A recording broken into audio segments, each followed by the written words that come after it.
Well, again, like I said, good morning and welcome to Ignite. I'm excited for us starting off this series. It's Christmas time. It's exciting. You guys love Christmas time, right? Everyone's a fan of this time of year. Yes, me too. Like the video said, we are starting a brand new series, A Thrill of Hope. A Thrill of Hope. Obviously, going to be talking about hope. Shocker, right? Going to be talking about hope. It's a big topic around Christmas time, one that really fits this time of year. Like I said, this time of year is great. I love Christmas time. I love this time of year for a whole lot of reasons. One, the food. I'm a guy who appreciates good food, and Christmas time always brings good food, right? Like I love good food, love parties, love all that stuff. I actually at work this week, because I also work at Allstate Insurance, we had a holiday luncheon. And so at work, we were able to go up. It was like scheduled for us. And it was really nice, like really good food and everything like that. Like I said, I like food. So we go upstairs and there's like the cafeteria area. And then there's a smaller room off the cafeteria, which is where my invite that I got earlier that week from work said we were going to be. So I'm like, okay. So I go upstairs and we're casual from like now on throughout the rest of the year. Normally we wear like slacks and button-ups and stuff, kind of business casual. But this week we're casual. So I'm in there, I'm wearing pretty much what I'm wearing. I'm a big fan of casual wear, right? Hoodies and jeans, it's kind of my like standard uniform.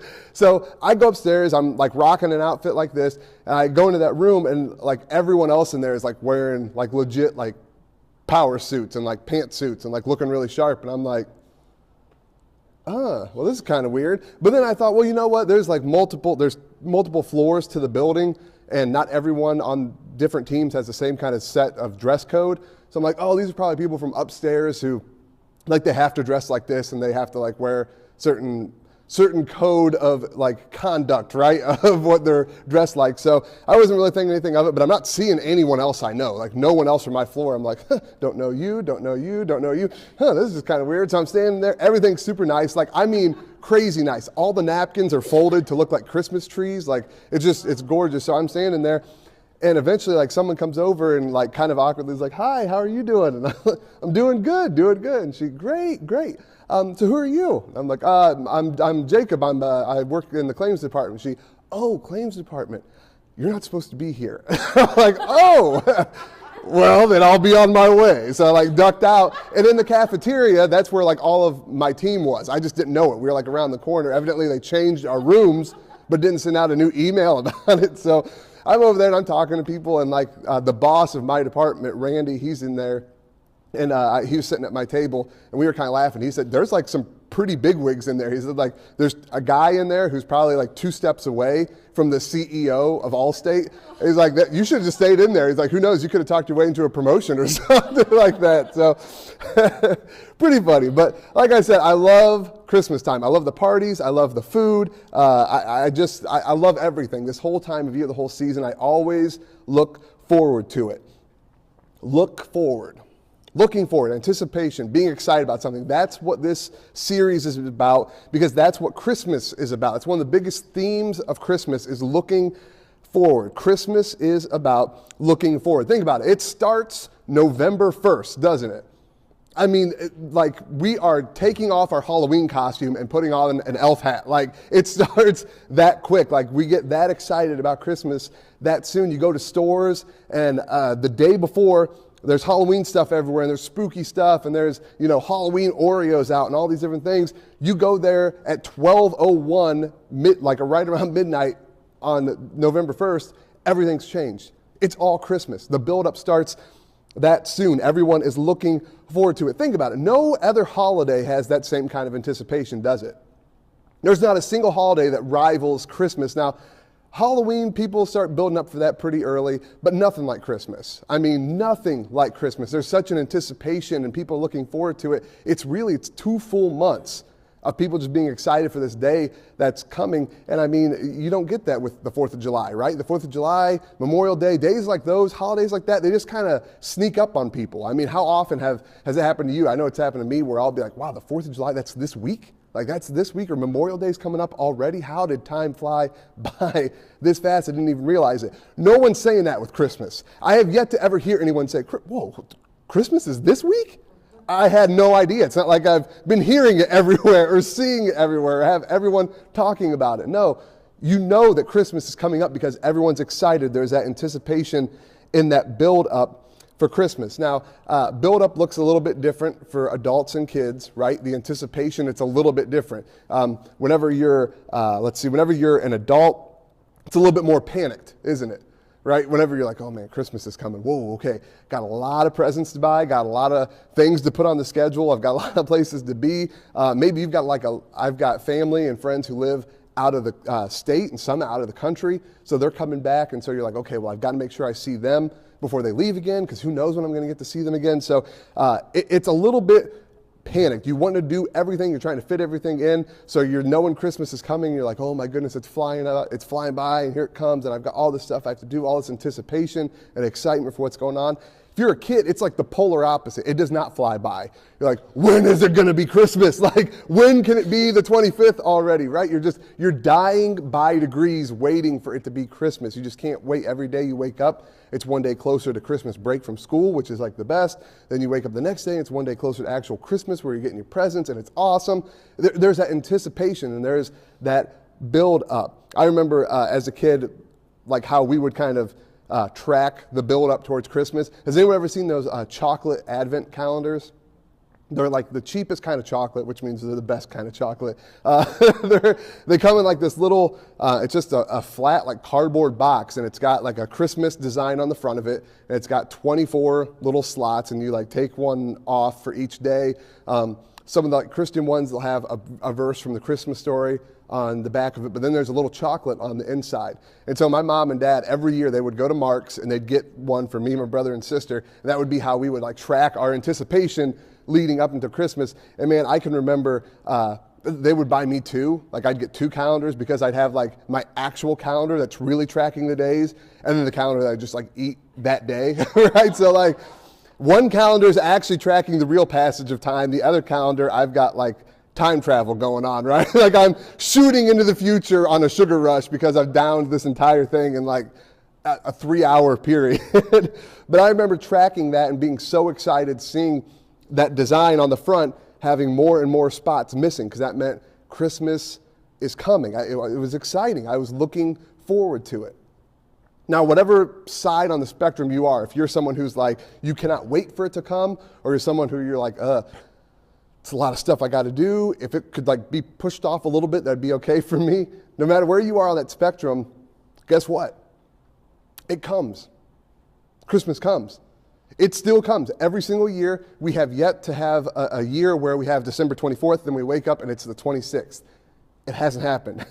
Christmas comes every single year. It always does. Now, this whole idea of looking forward and having anticipation, this is something that's been built in Christmas from the first Christmas. This is where it was kind of set into place. You see, every generation of Jewish people, God's chosen people on earth, that whenever he initially created and there was sin, and then he decided he's going to redeem the world, he decided, I'm going to do this through the Jewish nation. These are my chosen people. So every generation of Jewish people had this anticipation. They had something that they were looking forward to, that they couldn't wait for, that they were excited for, and that was the coming of the Messiah, someone who was going to save them, who was going to put them back on the map, so to speak, to give them prominence. It's what they had been waiting for millennia. Not days, not weeks, not months, not years, just years on end. Think about that. Thousands and thousands of years having this anticipation, waiting for the Messiah to come. And so they were faithful to God. They were following him, following his commands, following his instructions, his decrees, saying, hey, we want to be faithful because whenever the Messiah comes, we want him to find us faithful, right? We want to be found faithful so that we will be with him as he returns us back to prominence. They were faithful, but they never had that certainty of seeing it happen, right? They didn't see it happen. Many of them followed God for years and followed his plans, followed his decrees, but they didn't see it happen, and still they were faithful and they followed him. Think about it. Many of Jewish people died without ever seeing fulfillment of their dream. Christmas never came for many of them. It's something that they thought about whenever they were a kid, thinking, hey, maybe my generation's going to be the one. Maybe we're going to be the one to finally have the Messiah come. Maybe it will be our time. And then years went on, and that dream slowly died. And they never got to see it. You know, if we were to just substitute the word Jew for Cleveland, and right? Yeah, if we just substitute the word Jew for Cleveland and Messiah for a title, we can relate, right? We can absolutely relate to what this is like.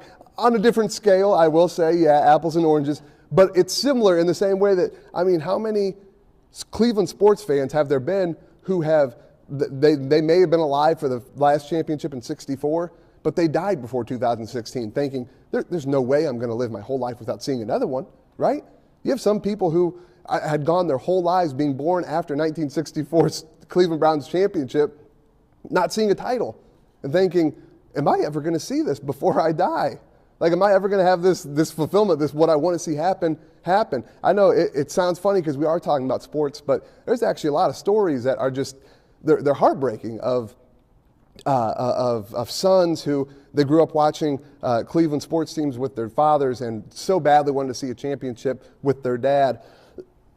Excuse me, wanted to see a championship with their dad, but before they were able to win another title, they passed away. And I know whenever the Cavs finally, thank God for the Cavs, whenever they finally broke the title drought, that's what you heard a lot from. Again, it sounds funny because it's sports, but you'd see sportscasters who are from Cleveland. Jay Crawford, he's a sports anchor on SportsCenter. He started crying on the air, saying that as soon as the buzzer sounded and he realized they won, instantly his mind went to his dad, because that's who he had been watching these games with and gone through all the heartbreak with, and he wanted so badly to just, if my dad could have been here to see this, if I could have been able to watch this with him, how amazing that would have been. So the Jewish people, I mean, they had just gone through it. They had been thinking, you know, what if I can be alive to see this happen? What if this is going to happen and come in my day? And it never did. Now, if you've been a Christian for any period of time, for 1 day to 1 year to what feels like a lifetime, you've been a Christian for a really, really long time. If you've been a Christian for any point of your life, you can relate to this. You know this. You know what this is about, this feeling of having hope and wanting to see something happen, and it just doesn't happen. You feel like God goes silent, like he goes quiet on you, that you've been receiving instructions from headquarters, right? You've been hearing things and you've been feeling God prompt you to do things, and all of a sudden it's like someone cut the wire. You're not hearing things anymore. Things seem to go silent and things seem to go quiet, and you kind of think to yourself, well, why even bother with this? Why even bother with this? Why am I following a God that doesn't even talk to me? I pray to him. I ask him for things. I've got one thing that I want in life, one thing. I pray about it every single morning, every single night, and I hear nothing. I see no signs that things are ever going to get better. Why even bother? Is he even listening? Does he even care? Does it even register to him that I hate my job this bad? Like, does he even hear that? Whenever I pray, whenever I cry out to him that I can't take another day of this, does he hear that? Does he even care that my marriage is in shambles? Like, does that matter to him? Does it show up as a blip on his radar? Does he care that things are rough, that we don't talk to each other anymore, that I feel like we're just distant? Does he even care? Does that register? Because I got to be honest, it doesn't feel like it does. I feel like God doesn't care about me, that he has gone silent. Start to question your hope and think, what's it even for?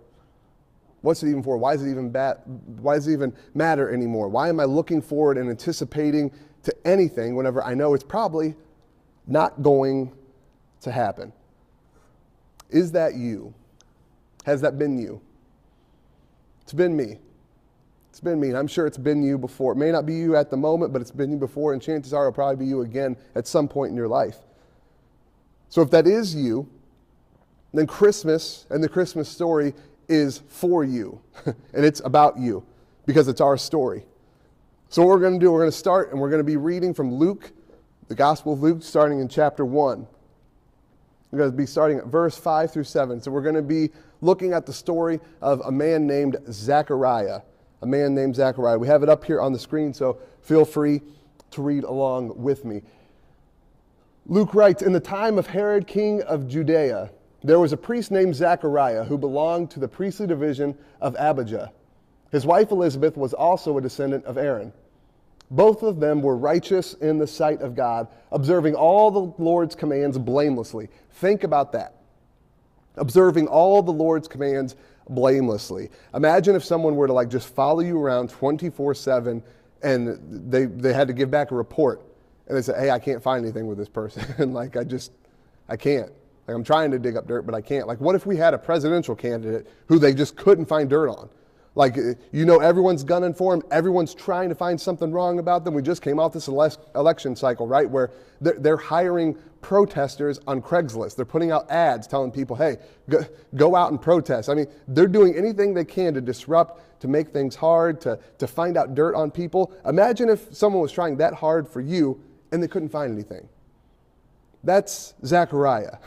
That's Elizabeth. That's his wife. They observed all the Lord's commands blamelessly. But they were childless because Elizabeth was not able to conceive. They were both very old. So we have this dichotomy that we do not like as Christians. I'm following God, I'm not getting what I want. That's a stressful, tension-filled situation, isn't it? Feeling like I'm not only following God, I don't occasionally give, I don't, I pray every now and then over my food. No, I'm blamelessly following God. But the one thing I really want in life, I don't have. How does that mesh up? And so they have hope, right? They have hope, and they're following God. They continue to be blameless, and they still don't get the kid. They were both very old. They still don't have a child. What's going on here? Again, it's a tension we don't like, that we're not comfortable with as Christians, because we feel like, man, if I do a cause, there should be an effect. If I'm following God, it should show up. It should show up. And especially in these days, ladies, I'm just going to say it, you guys were not seen as very important. Pretty much back in those days, what women were seen as were reproduction machines. That's it. That's it. You were not an equal with a man. It was a very, very harsh reality for women to have to deal with at the time. So pretty much what you were known for, can you have a kid? Can you give me an heir? Because if you can, you're of value. If you can't, you're worthless. So if you're Elizabeth, you're thinking, what where did this come from? I'm following you. I'm giving you my all. Where's the return? Even the basic thing, the most basic thing that me as a woman I should be able to do, I cannot do. What is wrong with me? Let's continue in verse 8.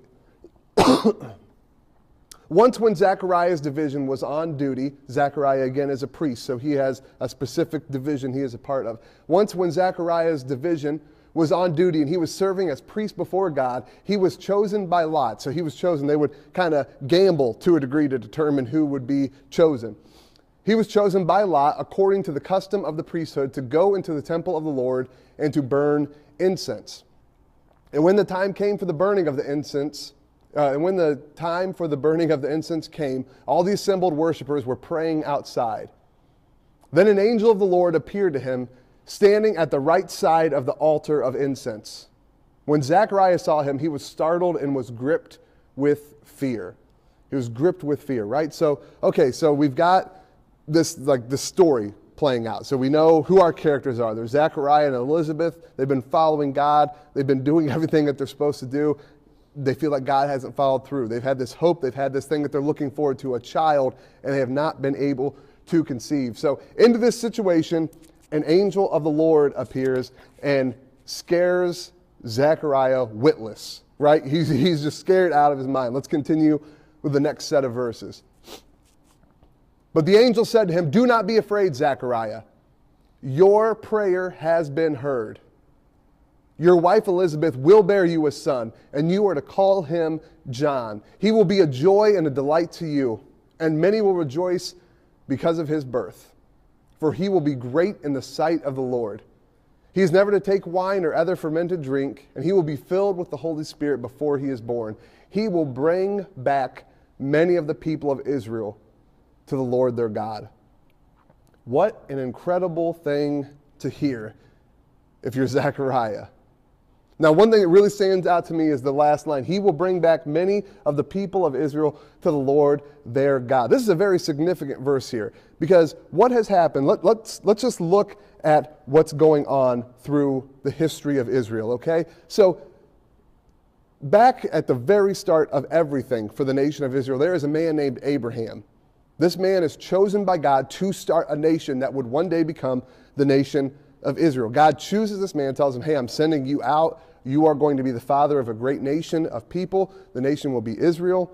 And so that's how this whole thing kicks off and starts. Now, from this moment where we're talking about with Zechariah and with Elizabeth and the angel, 2,000 years prior is when Abraham was given this promise. So this promise that, hey, Abraham, I'm going to make a nation, and this nation is going to do great things that are going to touch all people and be for the benefit of all people. This nation, I'm going to start from you.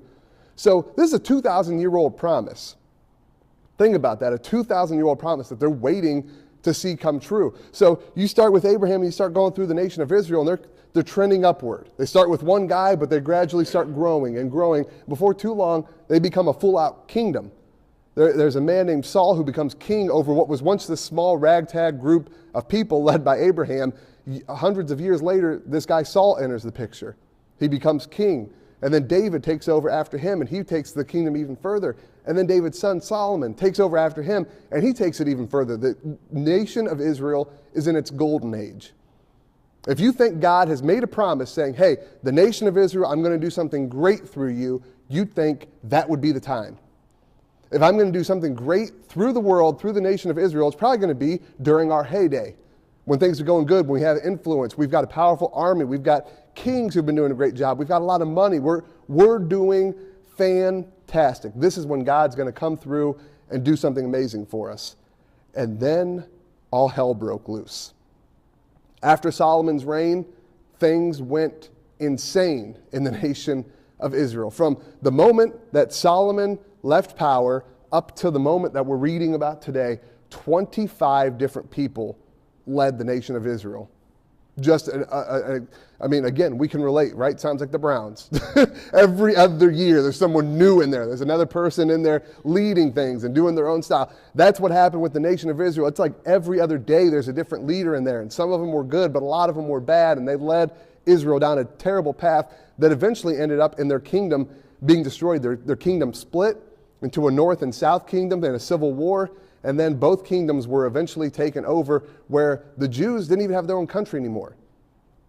Like Zechariah, Elizabeth, whenever we're talking about them here, they're in Jerusalem, like they're in, excuse me, they're in Jerusalem, but they're not in their own nation anymore. They're part of the Roman Empire. They've been conquered.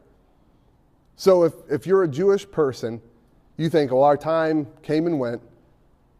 God's promise never came. If he was going to do something great through our people, it was certainly going to be during the heyday, during the golden days. Back whenever we had a kingdom and we were reigning and King David was around, that's whenever God would have been able to benefit the whole world through us. But now, no. So you know how many Jewish people fell by the wayside during those hundreds and hundreds of years? Like, hey, yeah, my dad followed God and it never ended up working out. So I'm going to just assimilate with this new culture. I'm going to become I'm Greek, or I'm going to become Roman. I'm not listening to this anymore. So that's what's so amazing, seeing that last verse of Scripture. He will bring back many of the people of Israel to the Lord their God. He will bring back people just like you, people who have felt it's never going to happen. This day's never going to come. Those people who have thought that their hope was extinguished, he will bring them back. Next verses. And he will go on before the Lord in the spirit and power of Elijah, Elijah being one of the most powerful men of God in the history of the nation of Israel. He will go on before the Lord in the spirit and the power of Elijah to turn the hearts of the parents to their children and the disobedient to the wisdom of the righteous, to make ready a people prepared for the Lord. So the angel just gives this just incredible thing of what's going to happen. This is, hey, you've been praying and this is what God is going to do for you. It's going to be incredible. Then Zechariah asked the angel, how can I be sure of this? I am an old man and my wife is well along in years. First off, kudos to Zechariah on cushioning the blow on Elizabeth's age as much as he could, right? He's like, I'm an old man and my wife is well along in years too, right? He's like, yeah, she's a little seasoned. She's a seasoned veteran. You didn't want to just say, yeah, she's crazy old. She's a geezer. He ain't throwing that out there, right? She's well along in years. So very smart play by Zechariah on that one. But on top of that, it's remarkable, isn't it? That Zechariah, he's been so burned in the past. Think about this. He has an angel of the Lord standing in front of him, something that at the sight of it has him terrified. And he still is saying, are you sure? Are you sure? I've been following for so long. I have been doing exactly what God said. I have been blameless. Nothing's happened. How can I be sure of this? I am an old man and my wife is well along in years. The verses continue in verse 19. The angel said back to him, I am Gabriel. Kind of are you kidding me? Do you know who I am? Look at me. I'm Gabriel. I'm an angel. I stand in the presence of God, and I've been sent to speak to you and tell you this is good news. But now you will be silent and not be able to speak until the day this happens, because you did not believe my words, which will come true at their appointed time. At their appointed time. You see, that's what really stands out to me in this set of verses. Think about that. Again, if you're Zechariah and you hear that, you think, wait a second, their appointed time. So what you're saying is this has been intentional. This has been planned. It's not like all these years God's just kind of been handling other people and helping my neighbor get that job promotion and giving my sister a great family and plenty of kids, but not really doing anything good for me and, making this situation great and doing all this. It hasn't been, God's been blessing everyone but me. And then suddenly he remembered, oh yeah, got to get around to Zechariah and Elizabeth. Forgot about them. So you're saying that's not how it happened. No, this was appointed. This was planned. This was prepared. Think about that. Think about what that means for you and for me. That means whenever we're praying to God, whenever we're asking him for something, whenever we have hope for something and it doesn't seem like it's coming through, God's hearing us. Things are appointed. Things are planned. Nothing falls on a deaf ear to God. Everything has a time. Everything has a place. It will come true at its appointed time. Verse 21. Meanwhile, the people were waiting for Zechariah and wondering why he stayed so long in the temple. When he came out, he could not speak to them. They realized he had seen a vision in the temple, for he kept making signs to them, but remained unable to speak. When his time of service was completed, he returned home. After this, his wife Elizabeth became pregnant, and for 5 months remained in seclusion. The Lord has done this for me, she said. In these days he has shown his favor and taken away my disgrace from among the people. The Lord has done this for me. I don't know what your situation looks like. I don't know what you're hoping and you're praying for and what you've been believing for. Something that you've laid at the feet of God and said, God, this is what I'm asking for. This is what I want. This is what I feel like I need in life. I'm begging you for it. I'm begging you for it. I don't know what that thing is for you. I know that we all have one because that's just how we are. We can't do everything on our own. If we could, we wouldn't need God, but we need him. Everyone has one of those things where you just feel like, God, I need you to do this for me. I need you to come through. And it's something you've been praying for and you've been hoping for. You've been looking forward to and anticipating that one day it's going to happen. One day you're going to be financially set. One day you're going to be in that relationship you want to be in. One day your relationship's going to be where you want it to be at. One day your family's going to be restored again. One day you're looking for it and you're anticipating it and you're hoping it's going to happen. I don't know what that is for you, but I know that God is faithful. He hasn't been overlooking you. He hasn't forgotten about you. You're on his radar. He has heard you, and everything has an appointed time. God will show you favor. I don't know what that looks like, but I know that he's a good father, and he will do that. Luke continues in verse 26. This kind of wraps everything up.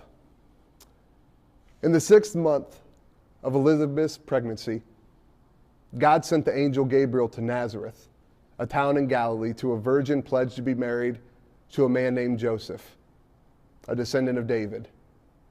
The virgin's name was Mary. And we all know what happens next. The long-awaited promise, the promise that had been 2,000 plus years in the making, was about to become fulfilled. A dream, a hope, something that people had been looking forward to for their entire lives, and their grandfathers' entire lives, and their great-grandfathers' entire lives, and their great-great-great-grandfathers' entire lives, was coming to fruition. It was coming true. You see, this is our story. This is every single one of our story. The question is, how are you going to respond to your story? Right? Every character in a story responds in certain ways. How are you going to respond? Are you going to stay, or are you going to go? Are you going to stay faithful to God? Or are you going to say, I can't do this anymore. I've been praying long enough and I haven't seen any changes. I'm done. Are you going to stay with belief or choose disbelief? Hope or despair? You see, in every single generation, Christians have a response. Whenever it seems like God is being silent, what am I going to do? Will I remain faithful or not? Will I choose to see that God is good even when I'm hearing nothing from him in the meantime? If that's you, if you do feel like, man, I've been doing that, I've got something right now that I've been asking God for, and I've been putting my faith and my hope in him, and I haven't seen it yet. If that's you, welcome to the Christian faith. That happens. Happens a lot. There's a lot of times like that. I'm going through some areas in my life like that right now, where I feel like, God, I'm putting a lot of faith and a lot of hope in you right now. I'm looking forward to certain things, and I'm not seeing a shred of evidence that anything's going to happen yet.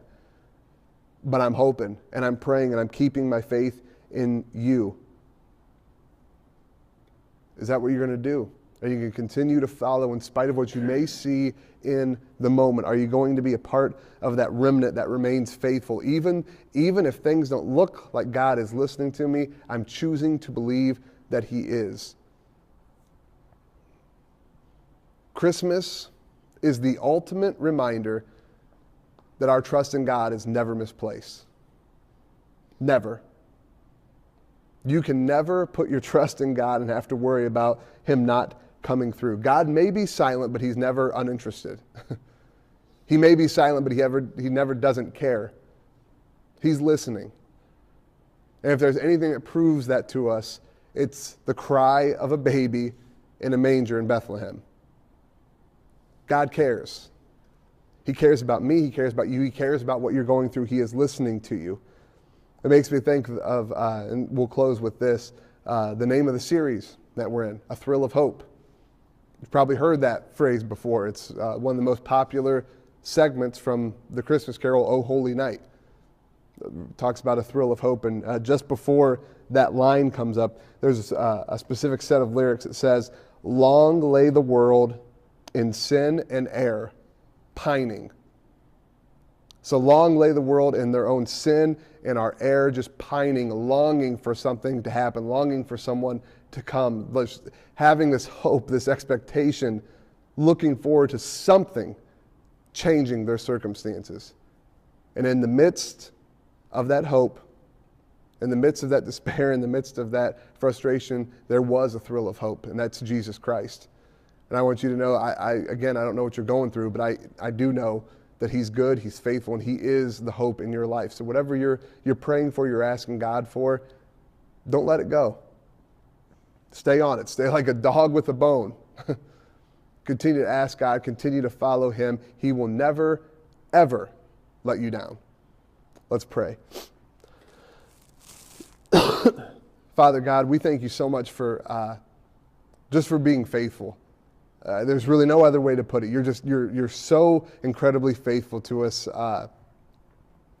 There's so many times where I feel like you're not listening to me, you're not hearing me, you're not doing what I want you to do in the moment.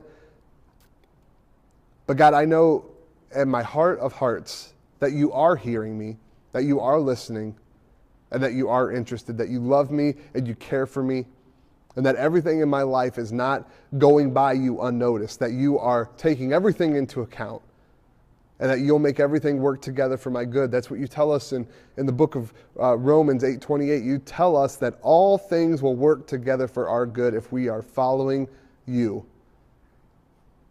So God, we just ask that you would help us to be able to cling to that promise. When things don't look good, whenever we look around at our circumstances and they don't seem to be lining up with what we've been praying for, they don't seem to be lining up with the fact that you're good and that you're great and that you look out for us.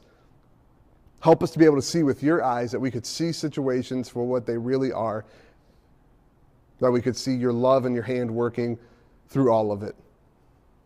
Lord, we love you so much, and we're so thankful for your goodness and your faithfulness, that we're not putting our hope and our trust in something that doesn't deserve it, but we're putting it in you, the only person who does deserve it.